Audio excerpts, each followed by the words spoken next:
Hello, this is old Mr. Kent of MrKent.com, and I'm 82 years old and telling my life story as I go for a ride on my E-Trike. And now I'm, well, this part of the story is I just got a Harley Davidson motorcycle and had a few issues with it. So we'll carry on from where I left off. And one of the things, before my neighbor got mad at me because I had to take the bike back because he quit paying the insurance on the loan. You'll have to watch that video to understand. Anyway, before that happened, well, his house was just across our backyard from us. And so he'd pull over in our backyard when we wanted to go for a ride, and we'd get together there. And we'd go McDonald's and have ice cream and coffee, or go somewhere and then end up at McDonald's.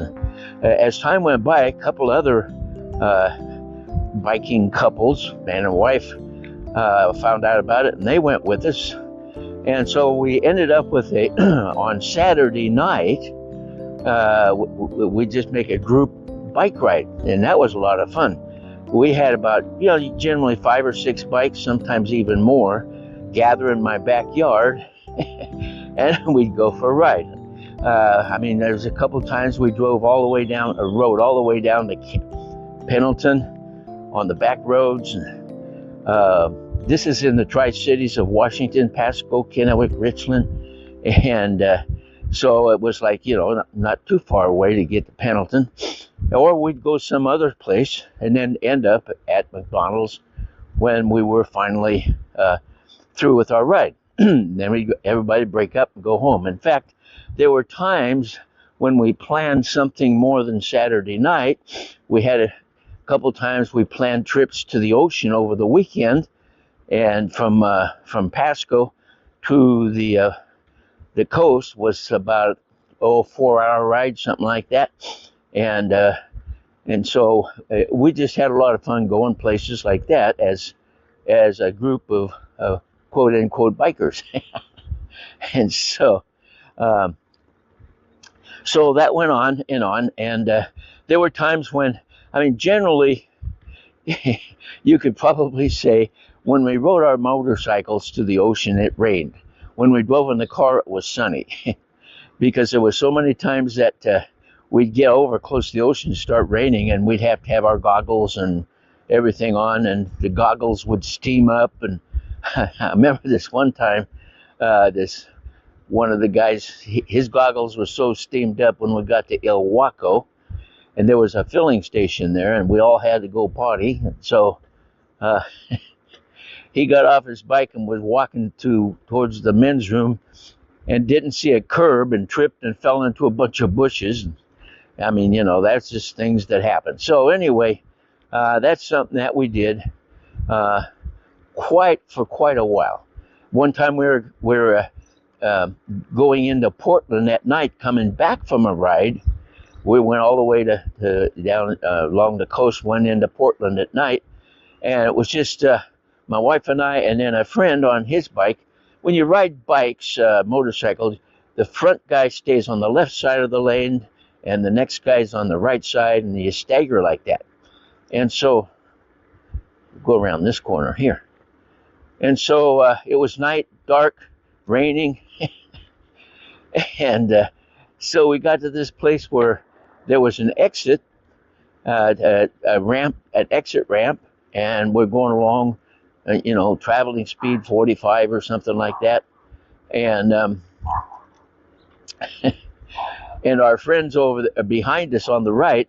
Next thing we know, he was over a little too far, and when the divider showed up for the exit ramp, he was on the wrong side of it, and he was forced to just keep going up the ramp. And he speeded up and waved at us and said goodbye, and we didn't see him for a couple of days. Anyway, those were some of the fun things. So like I said, that was just a fun time. Well, if you remember from the last video, my neighbor, I let him take over the payments on a Super Glide Harley Davidson motorcycle, 1977, and he decided because it was dark, or because it was getting to be winter and he wasn't riding it much, he would drop the insurance. Well, when you have a loan on it, you don't drop the insurance. So remember the last story? Well, anyway, the loan company said, you go get it. So I went and got it. Of course, he was mad at me from then on. Well, now I had a payment to make every month. And so back then, I had a Mason shoe catalog. Those are really nice shoes. By the way, I found out they still sell them online. So had a Mason shoe catalog. So I took my catalog and started going door to door. Now I wore a suit and a tie and all dressed up. And I'd come to a door with my little catalog, and I think I had something else I carried. But anyway, and they'd answer the door, and I'd say, I'm your local Mason shoe representative, and if you'd like to look at some shoes in the catalog, I'm here to help you, and whatever, something like that. And so most of the people would say, no, thank you. I had some nice conversations with a few people, but anyway, most of them would say, no, thank you. And so I'd go to the next house. But every once in a while, somebody would say, yes, let me look at the catalog. And they'd look at the catalog. Sometimes they'd invite me in, sit on the couch and look at the catalog. And so that'd make a sale. And so I filled out the information on an order slip, and then told them they'd probably be getting it in a couple weeks. Well, and so I did that. And at first you start to get discouraged because you go to a whole bunch of houses and everybody says no. But I did it long enough that I calculated out and figured about every 20 door knock, I'll sell a pair of shoes.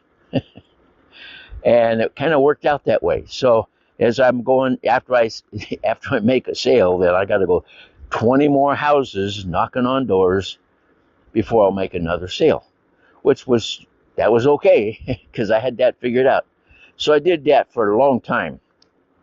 And then one day, remember I was all dressed up and everything. One day I went to a door, knocked on it, and made my little intro, and the guy said, he says, what do you do for a living? And I told him, he says, how would you like to sell life insurance? I said, well, I don't know. So he invited me over to the office, and I talked to his boss, and they liked the way I looked and how I presented myself, and so they set up for me to get hired. Of course, I had to study first. I had to study for a few weeks to pass a test for life selling insurance in the state of Washington. So I did that, and once I passed that test, well, then they sent me to California for 2 weeks, and to train me down in California. And so I came back, and what they did was, see, I didn't know all the things that could go wrong. They said, you can keep your other job. Now, my other job, if you remember, I worked at the radio station, and I got off about noon, and then I would go home and kind of get dressed up and then go sell shoes. So they said I could do the same thing, keep my job, come in later, and do all the things you do to sell insurance.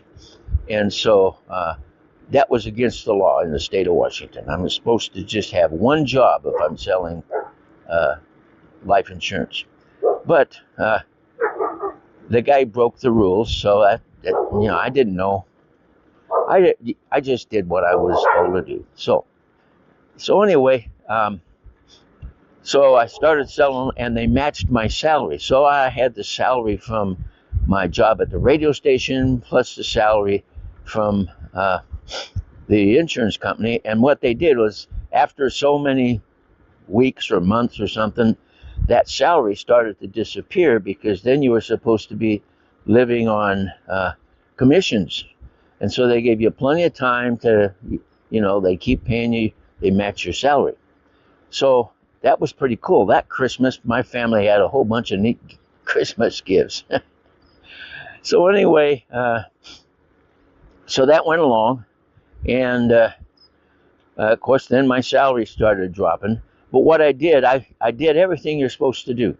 I'd come in the afternoon, make phone calls to get prospects, and I just go down through the phone book and call, and then ask them if they wanted to make an appointment, and most people didn't, because I was used to that. They didn't want to make an appointment, and so, but some people did, and or they didn't make an appointment. They said they'd be in to see me, and so that went on, and my income kept going down. I had my own little office, and my income kept going down and going down, and then I'd go out in the evening to make a sale. And of course, when you go to sell insurance at somebody's house, it's kind of 50-50 whether they're going to buy it or not. So every once in a while, I'd make a sale, and then I had to go back to the office after an evening visit and fill out the paperwork and all that kind of stuff. And so, here comes a guy backing his car out. I'll just come to a stop, tell him to go ahead. Anyway, and so, where was I? Okay, so anyway, I did everything right, and every once in a while I'd make a sale. But my commissions were getting low, and matching salary was getting low, and it was like a lot of bother to go over and go to work and then not make as much money. Because if I got on the phone and did everything right, theoretically, I should have been making pretty good money, because they had a system set up, Well, anyway, bottom line is, I did that for 3 years, and I just wasn't making very much money. At the end of maybe end of the second year, I just wasn't making much money on commissions, and I was still doing everything I always did, but it just wasn't working. And so I came in one night after making a sale, and I had to go through the paperwork, and I found this in a little box of sales. I found this slip of paper where some people had come in the morning and had bought enough insurance that I would have made $2,000 commission. But the thing is, it went to the guy running the place, because instead of telling those people that I wouldn't be there until the afternoon, he made the sale and got the commission.